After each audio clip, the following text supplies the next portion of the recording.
ఓం నమో వెంకటేశాయ.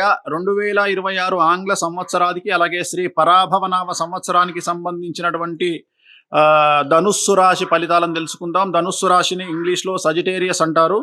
మూల 1, 2, 3, 4 పాదములు, పూర్వాషాఢ 1, 2, 3, 4 పాదములు, ఉత్తరాషాఢ 1వ పాదము. ఈ సంవత్సరం ఆదాయం 14, వ్యయం 11, రాజపూజ్యం 5, అవమానం 6. ఈ సంవత్సరము అర్ధాష్టమ శని నడుస్తూ ఉంది ధనుస్సు రాశికి. అండ్ గురుబలం చాలా అనుకూలంగా ఉంది. అది ఒక్కటే కనిపిస్తూ ఉంది. మీకున్నటువంటి పలుకుబడి, ధైర్య సాహసాలు, ముందు చూపు, ముందుకు వెళ్ళేతనము వల్ల మీరు సమస్యల నుండి బయటపడతారు. తెలివిగా పనులు చక్కబెడతారు. ఈ సంవత్సరము మీ తెలివి మీద మీ జీవితం ఆధారపడి ఉంది. మీరు తీసుకునేటువంటి నిర్ణయాలు, మీరు తీసుకునేటువంటి పెట్టుబడులు, జనరల్గా అర్ధాష్టమ శనిలో డబ్బు ఎక్కువగా వస్తుంది. వివిధ రకాలుగా డబ్బు చేతికి అందుతుంది. నానా విధాలుగా డబ్బు చేతికి అందుతుంది. ఆదాయ మార్గాలు పెరుగుతాయి. కానీ మూర్ఖపు నిర్ణయాల వల్ల, అతి తెలివి నిర్ణయాల వల్ల, ఈగోయిస్టిక్ నిర్ణయాల వల్ల సమస్యలు ఎక్కువగా వస్తాయి. అంటే ఉదాహరణ, పక్కవాడేదో చేస్తున్నాడు మనం చేయాలి అనేటువంటి ఆలోచనలు, లేదా ఈగోకు పోయి తీసుకునే నిర్ణయాలు మిమ్మల్ని బాధిస్తాయి. అంటే జనరల్గా డబ్బు లేక సమస్యలు చాలామందికి ఉంటే, మీకు డబ్బు ఎక్కువగా ఉండడం వల్ల సమస్యలు. అర్ధాష్టమ శనిలో వచ్చేటువంటి సమస్యలు ఇవే.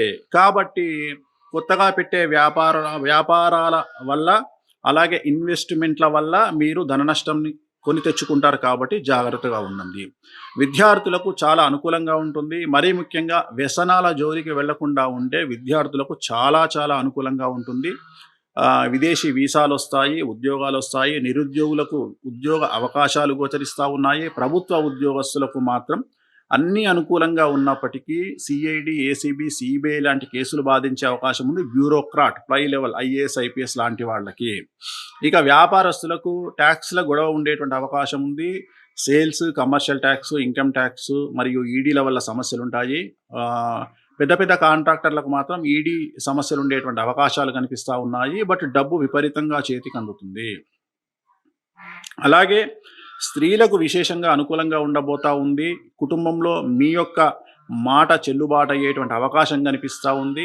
సో వ్యాపారస్తులకు మనం అనుకూలంగా చూసుకున్నాము. అన్ని రంగాల వారికి అనుకూలంగా ఉంటుంది. అలాగే క్రీడాకారులకు, కళాకారులకు అవకాశాలు, ఆదాయం రెండూ పెరుగుతాయి. అవార్డులు, రివార్డులు కూడా వస్తాయి. సో క్రీడాకారులు అయిపోయిన తర్వాత మనం నెక్స్ట్ తీసుకునేటువంటి కేటగిరీలో రైతులు వస్తారు. రైతులు ఆల్మోస్ట్ ఆల్ పౌల్ట్రీ కానీ, లేదా చేపలు, రొయ్యలు, అలాగే 2 పంటల వరి పండించేటువంటి రైతులు, వీళ్ళందరికీ అనుకూలంగా కనిపిస్తూ ఉంది. 2 పంటల దిగుబడి, రాబడి హెచ్చుగా ఉంటుంది. రుణాలు తీరుస్తారు, శుభకార్యాలు నిర్వహిస్తారు. రాజకీయ రంగంలో ఉండే వారికి డబ్బు ఎక్కువ ఖర్చు అయినప్పటికీ కూడా విజయం మిమ్మల్ని వరిస్తుంది. సో ప్రభుత్వ పదవి కానీ, లేదా పార్టీ పదవి కానీ మిమ్మల్ని వరించే అవకాశం ఉంది. సో ఓవరాల్గా ఈ సంవత్సరం ధనుస్సు రాశి వారికి చాలా అనుకూలంగా ఉన్నప్పటికీ అర్ధాష్టమ శని వల్ల కొద్ది సమస్యలు కనిపిస్తూ ఉన్నాయి. సో తిరునల్లార్ శనీశ్వర ఆలయంలో ప్రత్యేకమైన శని పూజ నిర్వహించడం ద్వారా సమస్యల నుండి పూర్తిగా బయటపడతారు. నలుపు రంగు దుస్తులకు దూరంగా ఉండండి. ఈ సంవత్సరం అనుకూలంగా ఉంటుంది. ఓం నమో వెంకటేశాయ.